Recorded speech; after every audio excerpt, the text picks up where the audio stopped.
श्री स्वामी समर्थ. श्रावण महिन्यातील पहिला सोमवार भगवान महादेवांच्या भक्तीसाठी विशेष मानला जातो. या दिवशी सकाळी लवकर उठून स्नान करा आणि देवघर स्वच्छ करून भगवान शिवांची पूजा करा. शिवपिंडीवर सर्वप्रथम स्वच्छ पाण्याने अभिषेक करा.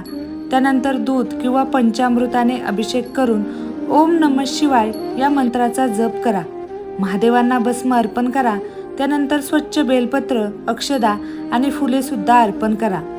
पूजा करताना मन शांत ठेवा आणि आपल्या कुटुंबाच्या सुख शांतीसाठी महादेवांकडे प्रार्थना करा. या दिवशी शिवलीलामृताचा 11वा अध्याय वाचा किंवा ऐका. शिवचालिसा आणि महामृत्युंजय मंत्राचा जप करा.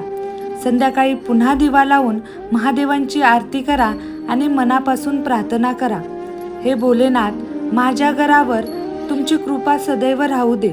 माझ्या कुटुंबाचं रक्षण कर आणि आमच्या जीवनात सुख, शांती आणि समाधान कायम राहू दे. श्री स्वामी समर्थ. जय जय स्वामी समर्थ.